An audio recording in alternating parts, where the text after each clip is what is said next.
Good morning. This is Kevin Walker at the Overland Park Chamber of Commerce. I'm with Pam Shernuk, who's a candidate for the Kansas House of Representatives, 8th District. Pam is a lifelong Kansan who moved to Overland Park in 1990. She spent 20 years working for the Blue Valley School District in various roles, including time as a kindergarten paraprofessional. She has served on the Johnson County Commission on Aging, the Johnson County Christmas Bureau, and a wide range of other state and community organizations and boards. Pam, welcome. Thank you. Tell us a little bit about yourself. Well, I'd like to thank the Johnson County Public Policy Council and in particular the Overland Park Chamber for the opportunity to discuss important issues and directly speak to the voters of District 8. My name is Pam Shernuk and I'm running for state representative. I'm a lifelong Kansan and I've lived in Overland Park for 32 years. My husband is a retired federal prosecutor and we have 2 married sons and 2 grandsons. I was born in Winfield, Kansas, and I received my undergraduate degree from Washburn University and my master's degree in public administration from the University of Kansas. Both of our sons attended Blue Valley schools and graduated from Blue Valley Northwest High School. As you mentioned, I worked for Blue Valley for 20 years and I retired from there in 2015. And during my time with Blue Valley, I worked at district office in the communications department and also as administrative projects manager. And I also spent 5 years working as a kindergarten para at Cedar Hills Elementary School. Since retiring, I've been very active in the community, and as you mentioned, I serve on several board of directors for local nonprofit organizations, and I am most proud of serving as chair of the Johnson County Commission on Aging. I've served with them for 6 years, and I'm starting my 3rd year as chair of that organization. I was also recently appointed to serve on the Blue Valley School Board Communications Advisory Committee. And I'm running for state representative because I've spent more than 30 years working and volunteering in this community and for our schools, and I know what's important to my neighbors, and I think it's important that they be represented by somebody who shares their values and will represent their interests in Topeka. Well, thank you for telling us a little bit about yourself. Why don't we dig into our questions? Let's start with, as a candidate, what are your top 3 policy priorities? Well, number one, especially right now, is education. Our public schools are the economic engine of Johnson County, and our legislature has an obligation to fully fund our schools, including special education. And we have an obligation to make sure that our public tax dollars are spent on public schools. They also have a moral obligation to pass laws that enhance the safety and security of our students, our staff, and our community. My opponent's mailers claim that he is a champion of our public schools and that he voted against, and yet he voted against funding special education students and does not have one pro-public education endorsement. I am endorsed by the Kansas National Education Association, the American Federation of Teachers, Stand Up Blue Valley, Freedom to Learn, and Game On for Kansas Schools. My second priority is health care, and that includes Medicaid expansion and abortion rights. Kansas is one of only 12 states that has failed to expand Medicaid, and we owe it to the more than 150,000 Kansans who are currently uninsured to provide affordable health care for them and their families. Like the overwhelming majority of Kansans, I support a woman's right to make her own health care decisions, and I will work to make sure that the abortion issue never appears on the ballot again. My opponent voted against Medicaid expansion and also voted to put the abortion amendment on the ballot last August with no exception for the life of the mother, life of the mother, rape, or incest. My third priority is tax reform. As I've gone door to door, I've heard the same message over and over again, and people are hurting right now and they need some relief. The cost of groceries has increased tremendously. Property values have risen at unprecedented rates, causing our property taxes to skyrocket. I support the immediate elimination of the state sales tax on food, feminine hygiene products, and diapers.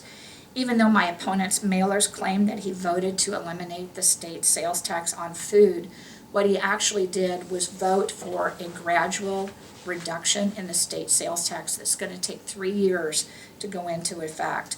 Folks need relief now, not in 3 years.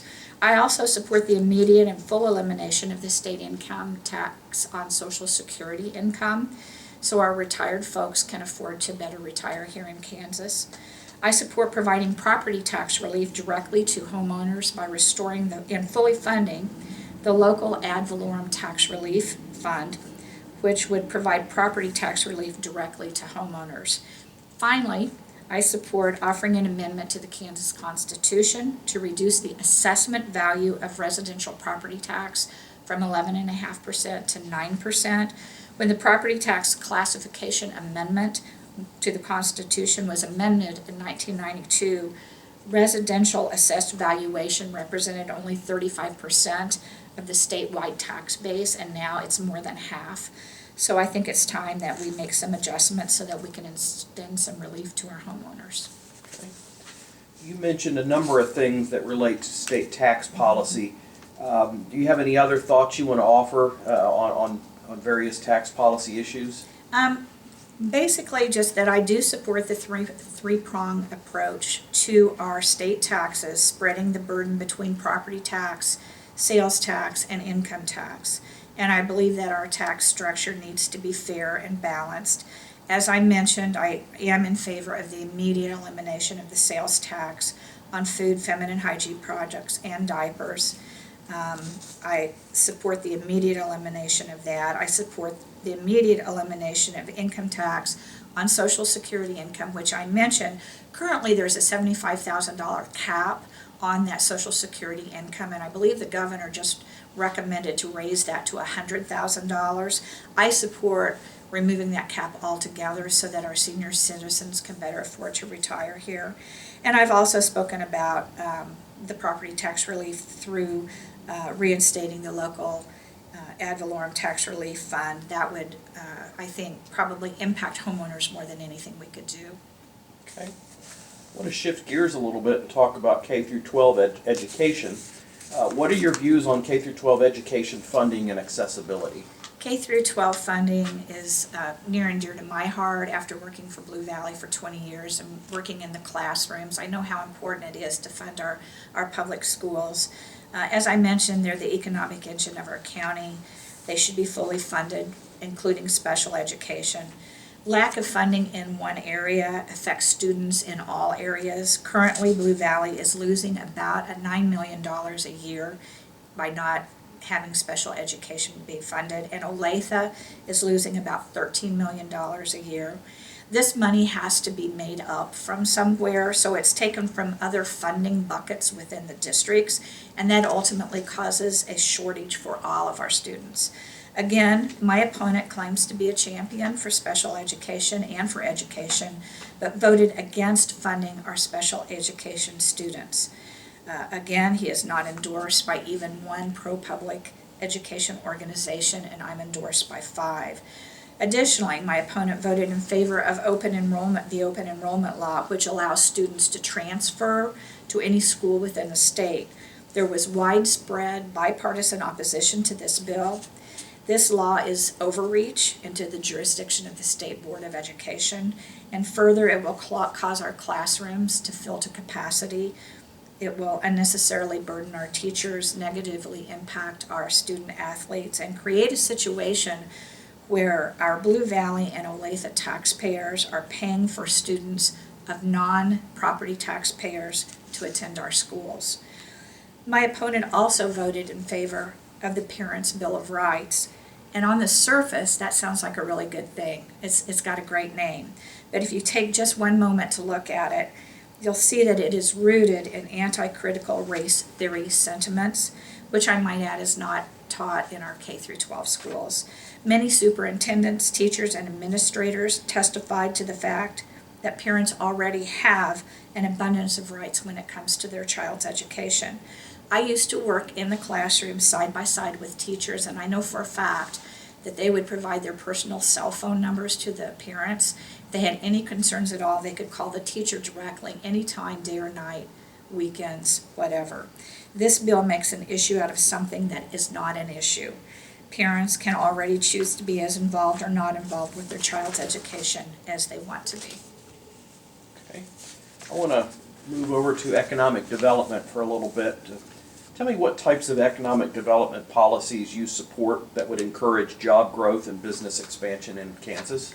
Well, first, I think we have to continue to maintain our public schools. Individuals and businesses don't move to Kansas because we have beautiful beaches and majestic mountains. They move here for the public education that we offer and for the quality of life that we offer here in Johnson County. Johnson County does have a shortage, I believe, of affordable housing, and I think that needs to be figured out and addressed on a local level about how we can increase affordable housing for those who do move here because they have new job opportunities. I don't know if there would be an opportunity at the state level to provide some sort of incentive to developers to be able to build this type of housing, but it's certainly something I would be open to. And we also need to encourage our local governments to continue to maintain the outstanding community services that we offer here in Johnson County and locally, like our parks and our libraries. And related to that, what would you do to grow and develop the state's workforce? I think that's a multi-pronged question. I do support the Kansas Framework for Growth, and that the state should promote fair taxes for businesses without raising taxes on families.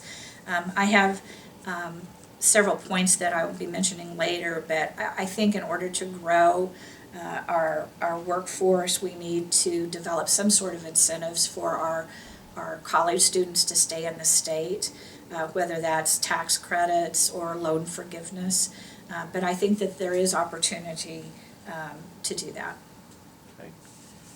Before I go on to some healthcare related things, I do want to talk a little bit about post-secondary education. What are your views on the state's role with respect to ensuring access and affordability of post-secondary education in the state? I believe we need to invest in and support our trade schools, our community colleges, and our four-year universities. I do support providing tax credits to our higher education students, as well as other incentives, like I mentioned, perhaps loan forgiveness, to encourage our grads to remain in Kansas. I think it's something like 65% of Kansas graduates move out of state after they graduate, and we need to find a way to keep those kiddos in our state, working in our state.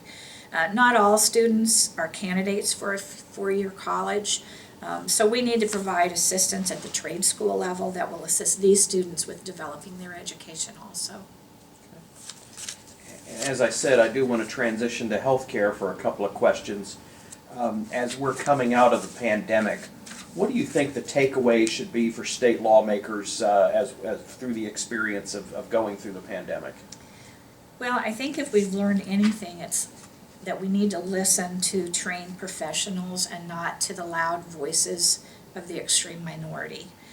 My opponent voted in favor of the anti-mask bill, Senate Bill 34, which at its core targets mask mandates and quarantine orders. It basically says that if another pandemic hits, that the state is prohibited from supporting a mask mandate.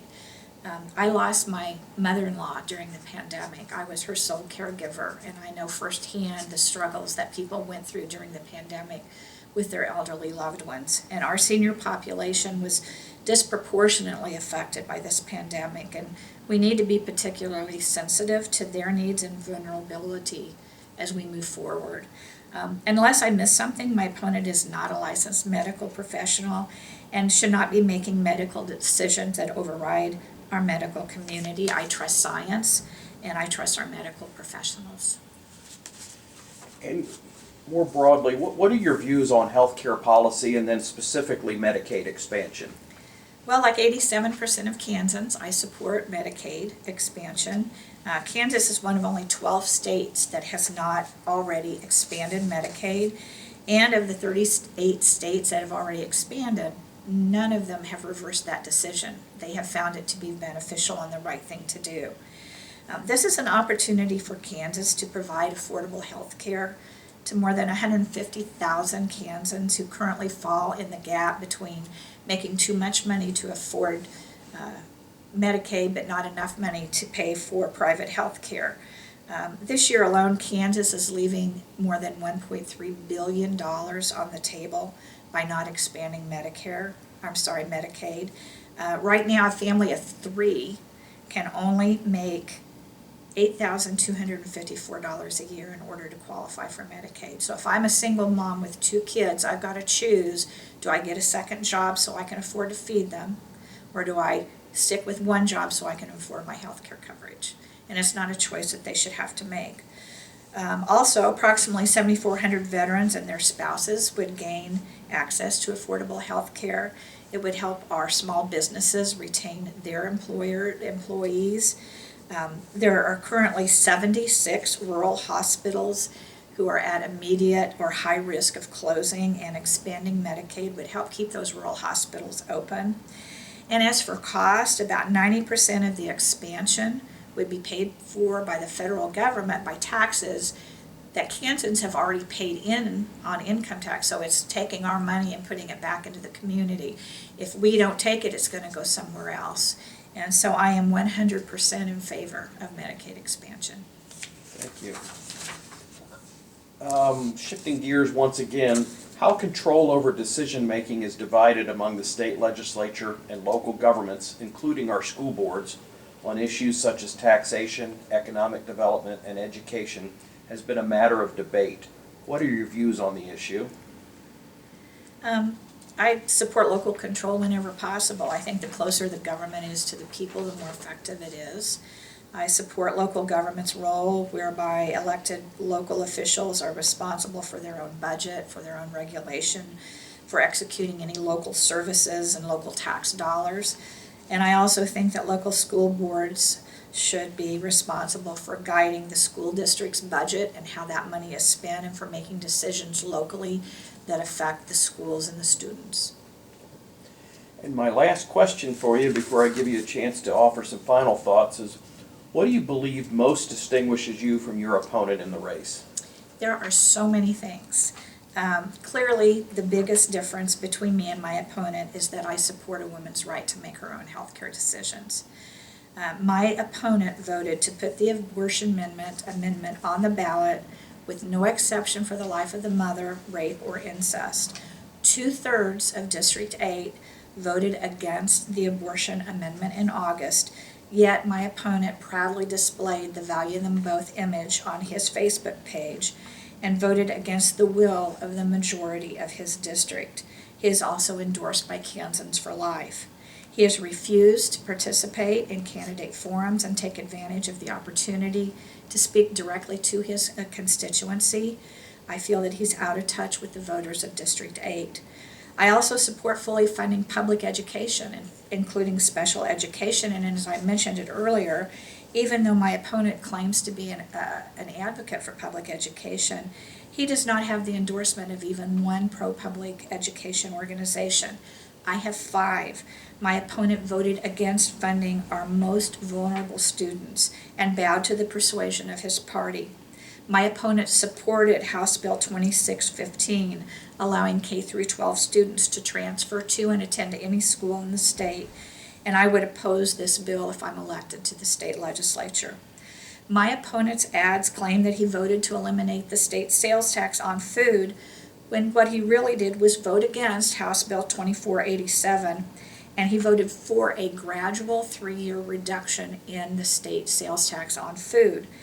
When elected, I will vote for the immediate elimination of this tax. As I said, when I go door to door, folks are hurting now. They don't want to have to wait 3 years for that tax relief. Finally, my opponent says that one of our biggest difference between him and myself is that he has a lifetime of service to our country. And I'm truly grateful for that. My father was a World War II veteran. My grandfather served in World War I. So I truly am grateful for his service to his country. However, I would tell you that I have spent a lifetime of service to our community. I have volunteered and worked right here in Overland Park. I've worked with community organizations and with our schools. I've served on local committees, community committees. I've been a PTO mom. I've volunteered in the classrooms. I've led Boy Scout troops. I've been a den mother. I've worked with at-risk youth. And I've served as a caregiver for my parents and my mother-in-law. I know what's important to my neighbors, and District 8 deserves to be represented by somebody who will show up, and I will show up. Well, that's it for our questions. Pam, do you have any final thoughts you want to leave? Thank you, I appreciate it, and thank you guys again for hosting this. I really appreciate the opportunity to be heard.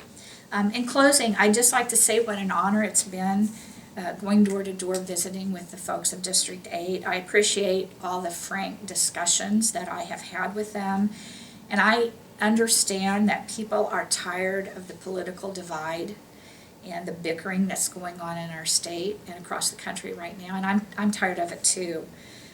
My father served in the Kansas legislature for 20 years.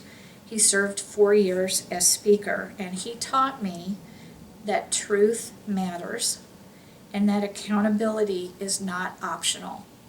And we must hold our elected officials accountable for the votes they take and for the decisions that they make. That's what elections are for.